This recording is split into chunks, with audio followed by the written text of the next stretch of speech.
Namo tassa bhagavato arahato sama sambuddhassa. Namo tassa bhagavato arahato sama sambuddhassa. Namo tassa bhagavato arahato sama sambuddhassa. Saudara-saudara sedama, pemirsa Kompas TV yang berbahagia dimanapun berada, Sotihotu Namo Buddhaya. Jumpa lagi dengan saya Pandita Muda Surya Kumala dalam rangka Mutiara Iman.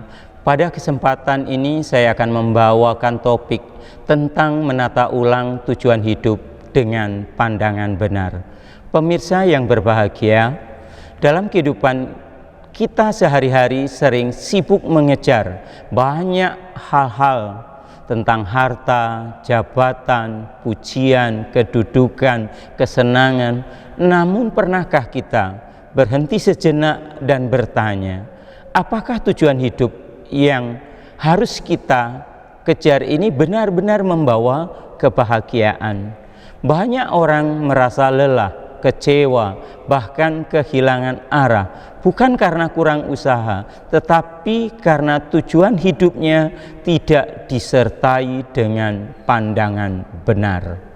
Oleh karena itu, pada kesempatan yang baik ini kita akan membahas bagaimana menata ulang tujuan hidup dengan pandangan benar menurut ajaran Buddha itu sendiri. Pengertian pandangan benar.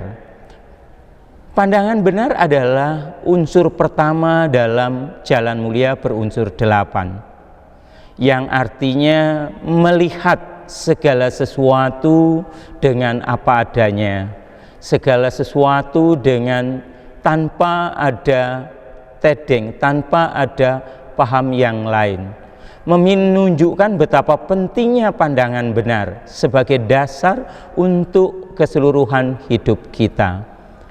Pandangan benar yang satu adalah memahami tentang hukum karma. Apa yang kita lakukan sesuai dengan hukum sebab akibat, sesuai dengan hukum karma.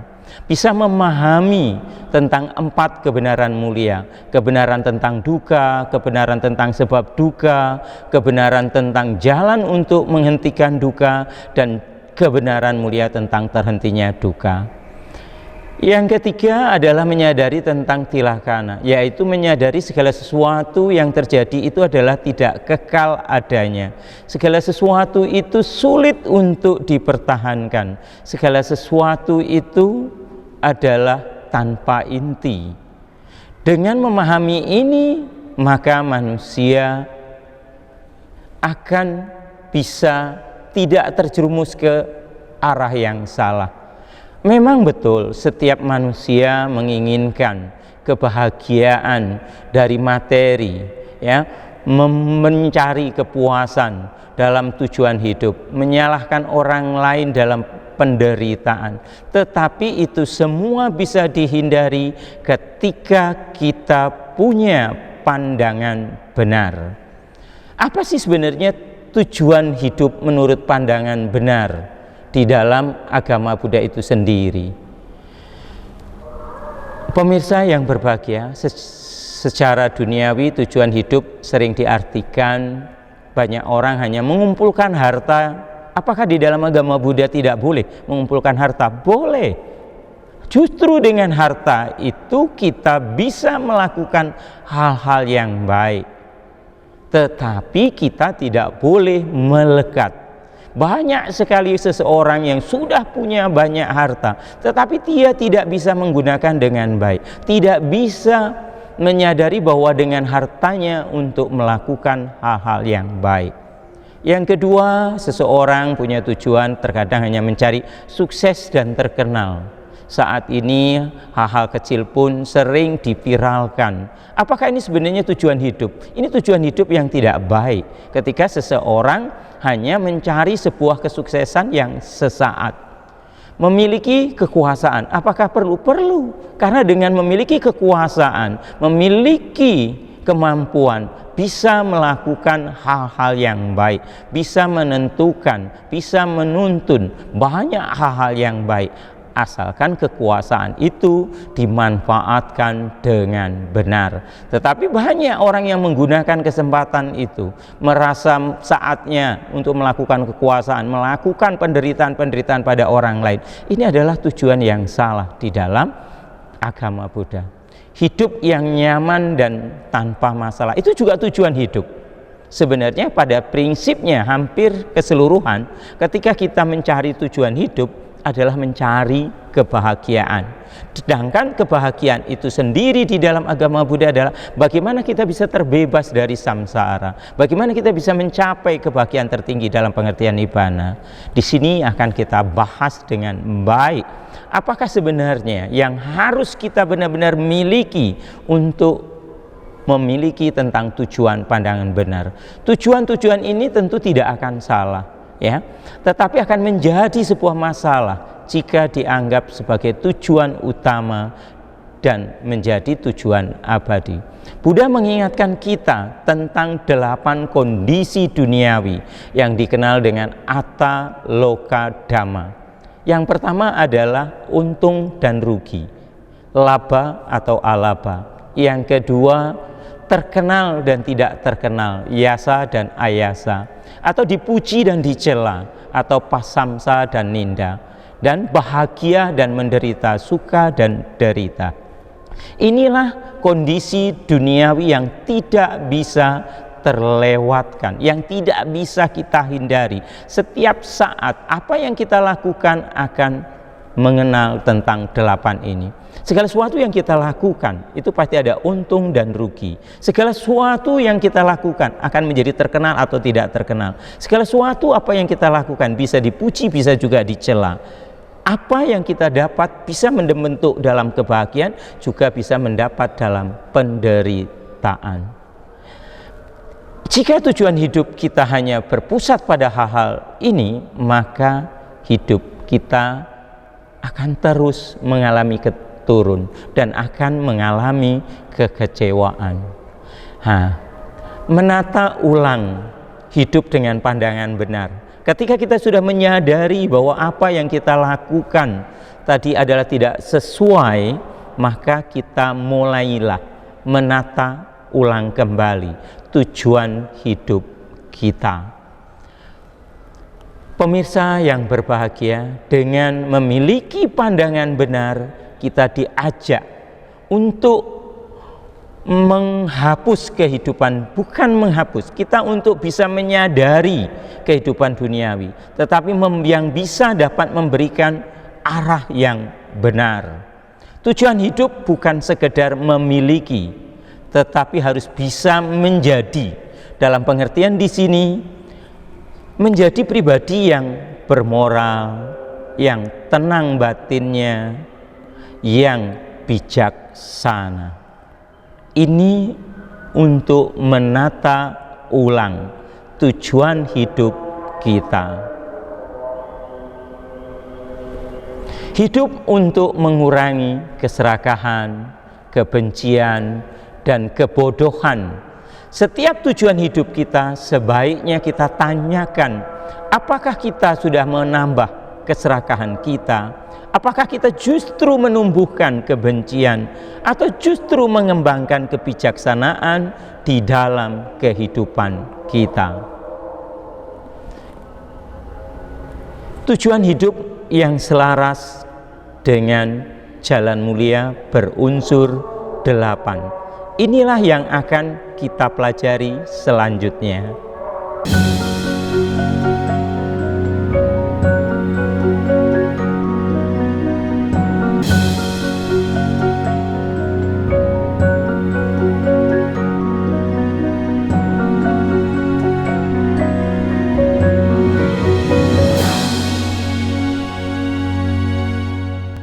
Jumpa kembali dengan saya Pandita Muda Surya Kumala Marianto. Kita akan lanjutkan bincang tentang Mutiara Dhamma, yaitu kelanjutan dari menata ulang tujuan hidup sesuai dengan pandangan benar. Contoh hidup selaras dengan pandangan benar adalah menerima hukum karma dalam kehidupan sehari-hari. Orang yang memiliki pandangan benar memahami bahwa apa yang kita tanam itulah yang akan kita dapat.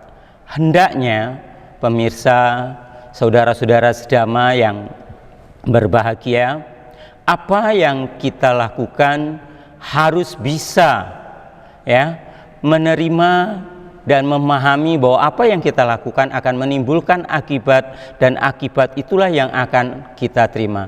Maka ketika kita mengalami kesulitan, tidak boleh menyalahkan orang lain, tetapi merenungkan dan belajar dari apa yang pernah terjadi. Apakah ini adalah sebuah perbuatan akibat dari apa yang pernah kita lakukan? Sikap ini akan menumbuhkan kesabaran, tanggung jawab pada pribadi. Maka hukum karma yang dikenal dengan hukum sebab akibat perbuatan itu harus kita pahami betul, harus kita sadari betul. Sebagian orang memiliki pandangan bahwa segala sesuatu itu dengan optimis. Orang yang selalu memandang dengan mudah, itu tidak dibenarkan dalam agama Buddha. Atau orang yang berpandangan tentang pesimis, orang yang selalu melihat segala sesuatu itu dari segi susah. Tetapi harus sesuai dengan ajaran Sang Buddha, yaitu kita harus bisa berpandangan yang realistis. Suka dan duka dalam sebuah kehidupan adalah silih berganti. Hukum karma ini harus benar-benar dipahami di dalam diri kita. Kita tidak boleh marah atau menyimpan dendam kepada orang yang selama ini mungkin pernah menyakiti kita, mungkin pernah merugikan kita. Di dalam pandangan benar bahwa kita harus sadar bahwa kemarahan hanya akan menambah penderitaan. Apa yang kita terima saat ini adalah akibat daripada apa yang pernah kita lakukan. Saat kita dihina, disakiti, atau memilih berhenti sejenak, bernapas, dan tidak membalas dengan kebencian, menyadari bahwa apa yang orang lain perbuat sesungguhnya adalah bukan dikuasai oleh ketidaktahuan, tetapi ketika orang lain memarahi kita, membenci kita, kesabaran kitalah yang dituntut, sehingga kita tidak menyimpan dendam, sehingga kita tidak marah karena kita menyadari tentang hukum karma itu sendiri. Tujuan yang pandangan benar yang selanjutnya adalah hidup harus sederhana dan tidak melekat. Apa yang kita dapat selama ini kita harus bisa syukuri dengan baik. Kita tidak boleh melekat, karena apa yang kita dapat pasti akan kita tinggalkan. Tidak bisa kita pegang erat-erat. Semakin kita pegang erat, semakin kita menderita. Kita harus sadari bahwa apa yang kita miliki selama ini juga suatu saat akan hilang, akan menjadi milik orang lain. Kita tidak akan pernah tahu barang-barang apa yang pernah kita miliki ini apakah masih bisa dipertahankan oleh sanak keluarga kita, oleh anak istri kita. Bisa jadi 10-20 tahun yang akan datang akan menjadi milik orang lain. Itu harus kita renungkan. Maka janganlah kita melekat dengan barang-barang yang kita miliki yang dapat membuat diri kita menderita. Sering sekali kita kehilangan sedikit barang saja, sudah marah, kecewa, bahkan dengan keluarga, bahkan dengan sanak keluarga kita bisa melakukan hal-hal yang tidak pantas. Kalau kita sering melihat di dalam tayangan-tayangan ataupun berita, hal-hal yang kadang-kadang sepele justru bisa membuat penderitaan bagi diri kita maupun orang lain. Hendaknya ini harus sering kita renungkan. Kenapa itu bisa terjadi? Segala sesuatu terjadi karena adanya sebab. Sebab menimbulkan akibat. Contoh untuk kita tidak melekat adalah kita harus tidak berlebihan di dalam mengejar apa yang kita inginkan. Jabatan, harta, pujian, ini semua pasti akan hilang. Kita harus bisa hanya bersyukur dengan apa yang kita miliki. Santuti harus ada di dalam diri setiap saat, yaitu puas dengan apa yang kita miliki. Dengan pandangan benar, kita harus bisa menghadapi masalah dengan bijaksana. Setiap saat masalah itu muncul, baik pada diri kita, baik pada keluarga, baik di rekan kerja, baik di sekeliling. Kita dituntut untuk tumbuhkan kebijaksanaan. Kita dituntut untuk bisa melihat bahwa apa yang terjadi adalah silih berganti. Kita harus bisa menyadari ini dengan betul-betul. Kita harus bisa menghadapi dengan batin yang jernih, batin yang bersih, sehingga kebencian, keserakahan, kebodohan batin itu bisa dipahami dengan baik, sehingga kita bisa kurangi, sehingga kebahagiaan, sehingga di dalam batin kita muncul kecinta kasih, kasih sayang, dan kebijaksanaan. Hendaknya ini harus dimunculkan setiap saat. Masalah apapun yang terjadi, kita harus bisa berpikir bahwa pasti akan bisa kita lalui. Dengan pandangan benar yang selanjutnya, kita harus bisa berbuat baik tanpa pamrih. Berbuat baik sesungguhnya bukan karena kehilangan uang, tetapi berbuat baik sesungguhnya adalah bagaimana kita bisa mengendalikan diri kita, baik melalui ucapan, baik melalui pikiran, baik melalui badan jasmani. Setiap saat hendaknya kita bisa mengontrol diri kita. Selama ini selalu orang mengatakan bahwa berbuat baik itu harus kehilangan uang. Sesungguhnya tidak. Ketika kita bisa meringankan penderitaan orang lain, mungkin dengan tidak mampu dengan uang, kita bisa melalui dengan tenaga. Kalau dengan tidak mampu dengan tenaga, mungkin kita juga bisa mendoakan. Sebagai umat Buddha, setiap saat selalu mengucapkan, semoga semua makhluk hidup berbahagia. Itu adalah sebuah perbuatan baik yang muncul dari pikiran. Hendaknya perbuatan baik ini didasari tanpa pamrih. Harus tumbuh niat yang baik, bukan niat keserakahan, sehingga perbuatan baik bisa kita lakukan setiap saat. Berbuat baik pada sesungguhnya pada diri kita sendiri, pada orang lain, pada sekeliling kita, untuk kebahagiaan mereka. Demikian pembahasan yang kedua. Kita lanjut nanti di pembahasan ketiga.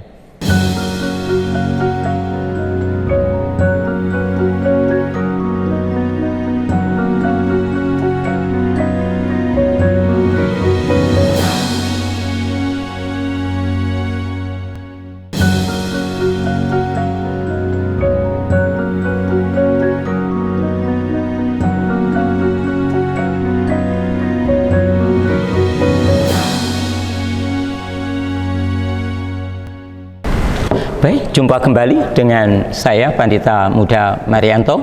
Kita lanjut tentang manfaat hidup selaras dengan pandangan benar. Dengan memiliki pandangan benar bahwa hidup kita itu akan nantinya lebih tenang dan tidak mudah goyah. Apa yang maksud dengan hidup yang tenang? Hidup tidak stres. Apalagi dengan di dunia modern ini yang tuntutannya luar biasa, maka kita harus bisa memiliki tujuan hidup yang baik supaya kita tidak stres, tidak mudah marah yang bisa merugikan diri kita. Manfaat hidup yang baik tentang pandangan benar adalah hidup lebih tenang, tidak mudah goyah. Yang kedua adalah hubungan kita dengan sesama, dengan keluarga, dengan rekan kerja akan menjadi lebih harmonis karena kita menyadari bahwa apa yang kita lakukan akibatnya adalah pada diri kita. Dengan memiliki pandangan benar, hidup kita akan menjadi harmonis dengan pasangan kita, harmonis dengan keluarga kita, harmonis dengan rekan-rekan kerja kita. Yang ketiga, manfaat ketika kita hidup selaras dengan pandangan benar adalah pikiran akan menjadi lebih jernih. Pikiran akan lebih bijaksana. Kita melakukan segala sesuatu bisa didasari oleh pikiran-pikiran yang baik, pikiran-pikiran yang penuh dengan cinta kasih dan kasih sayang. Dengan pandangan benar, manfaat yang kita dapat adalah langkah menuju pembebasan dari penderitaan itu semakin jelas, semakin bisa kita wujudkan. Ya, contoh dalam kehidupan sehari-hari tentang manfaatnya adalah dalam dunia pekerjaan. Bukan hanya mencari gaji, gaji memang betul, tetap ya. Kita tanpa gaji dalam bekerja juga akan menjadi menderita. Gaji, tapi tidak semua pekerjaan itu harus dituntut dengan gaji. Sesungguhnya pekerjaan itu dituntut dalam diri kita adalah untuk melatih kejujuran, disiplin, tanggung jawab dengan pekerjaan. Ini adalah contoh nyata dalam kehidupan sehari-hari ketika kita memiliki pandangan benar. Yang kedua, di dalam keluarga kita juga bisa hidup harmonis. Dalam pengertian di sini kita harus bisa belajar dengan kesabaran, dengan cinta kasih, bagaimana kita harus bisa menerima keadaan di keluarga itu, bisa membuat bahagia keluarga itu sendiri. Ini adalah manfaat nyata yang bisa kita peroleh dari pandangan benar. Di dalam masalah hidup, setiap orang memang setiap hari pasti akan memiliki yang namanya masalah hidup. Tetapi dengan pandangan benar, kita akan bisa memahami tentang hukum karma dan belajar untuk melepas apapun yang terjadi pada diri kita sendiri. Sesungguhnya adalah bagian dari proses kehidupan yang tidak mudah, yang harus kita lakukan, yang harus kita terima, sehingga kita bisa menyadari dengan baik. Terakhir, manfaat dari menata ulang tujuan hidup kita sesungguhnya adalah dengan menata ulang kita akan hidup lebih tenang, damai. Segala sesuatu kita adalah tidak kekal. Kegagalan dan keberhasilan dalam kehidupan adalah hal yang lumrah, hal yang biasa yang harus kita terima. Akibat dari apa yang kita lakukan, maka batin kita harus bisa tenang, tidak mudah gelisah, tidak mudah marah, tidak mudah kecewa. Kita bisa bertahan dengan baik. Hidup kita menjadi lebih tenang. Tujuan hidup yang lebih bermakna, itu salah satu manfaat dari menata ulang.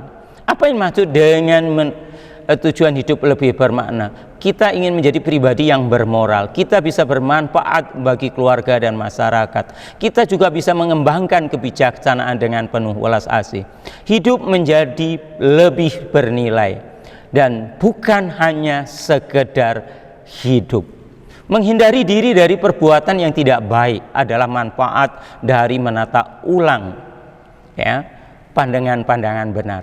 Dengan pandangan benar menuntun kita memilih tujuan hidup yang tidak merugikan makhluk lain.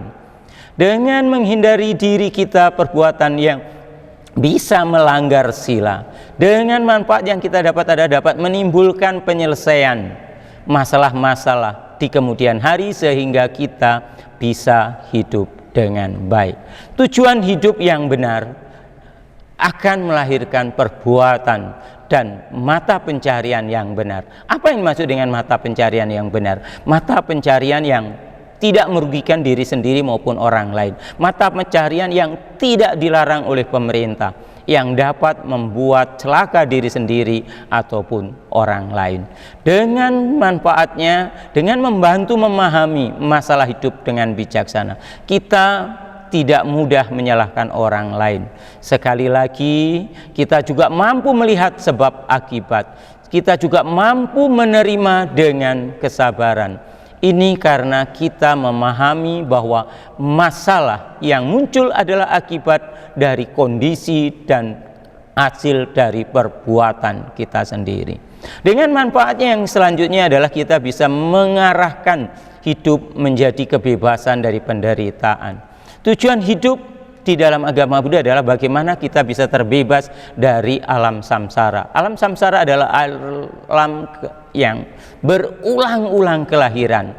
Dengan berhentinya samsara, maka kita akan mencapai kebahagiaan tertinggi yang dikenal dengan istilah nibbana. Mengurangi keserakahan, kebencian, dan kebodohan akan membuat diri kita menjadi tenang, kita akan menjadi bahagia dan akan mendekatkan pada kebahagiaan sejati itu sendiri. Sekali lagi, Ya, manfaatnya adalah hidup kita menjadi tenang, kita tidak mudah kecewa, lebih bersyukur, dan memiliki arah hidup yang jelas. Lebih dekat dengan kebahagiaan sejati, atau dengan pengertian yang tertinggi adalah mencapai tujuan yang tertinggi. Pemirsa Kompas TV yang berbahagia, Buddha tidak pernah melarang kita untuk sukses, memiliki kekayaan, memiliki hidup. Namun Buddha mengajarkan kita agar kita tidak salah arah. Mari kita renungkan, apakah tujuan hidup kita selama ini membawa pada kebijaksanaan atau justru telah membawa ke penderitaan baru.